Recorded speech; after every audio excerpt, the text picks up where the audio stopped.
This weekend, Descendants, we got a new Disney Descendants movie on Disney Plus. So now it's time to rank all four Descendants movies from worst to best. In last place is Rise of Red. The continuity errors in this are just baffling to me.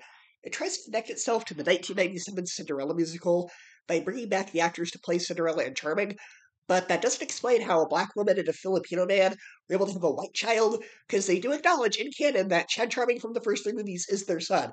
And the stepmother is also played by a different actress than she was in that version, which further calls into question the continuity.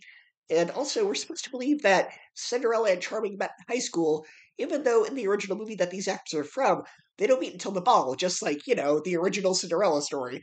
And Ursula has a sister in this, but her name is Morgana, like it was in Little Mermaid, too.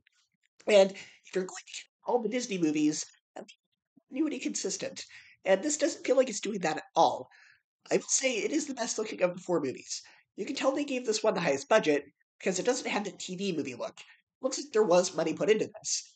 But that's really good thing I have to say about it.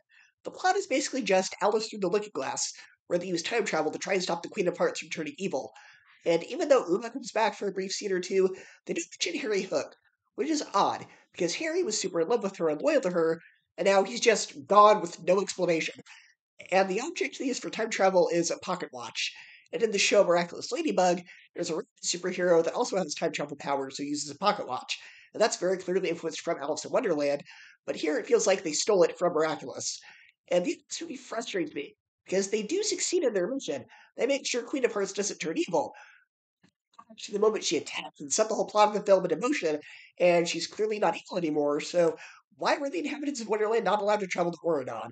They explained at the beginning that they walled off Wonderland because Queen of Hearts is so crazy and dangerous, but since she's not crazy and dangerous anymore, why was Wonderland walled off? It creates this sort of paradox. It doesn't make sense. And why is Hades, who's the literal god of Greek hell, allowed on the island with the other villains and not banished like Queen of Hearts was? Is Queen of Hearts really more evil than Hades? Come on. There's so many plot holes and continuity errors with this one. It feels cheap and lazy and just a cash grab.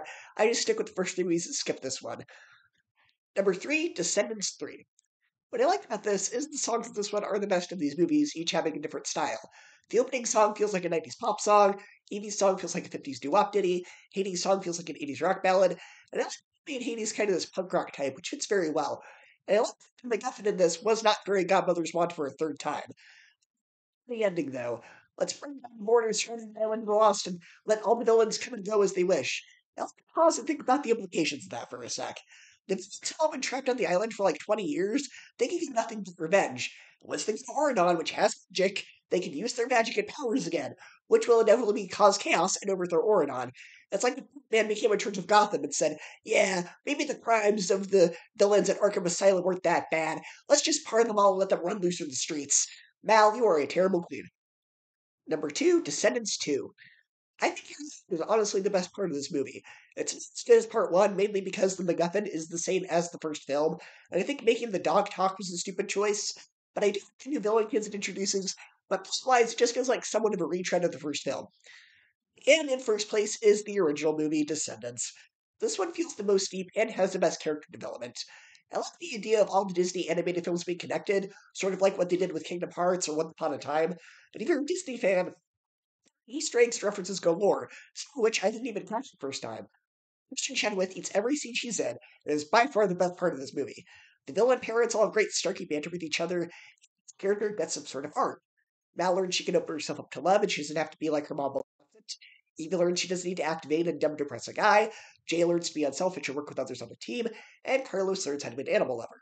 The other movies don't have as much character development, and while there were things I liked about the second and third movie, they just didn't feel as strong to me. So for me, the original is number one. I'm going to share your ranking of the four Descendants movies, and I will see you next time.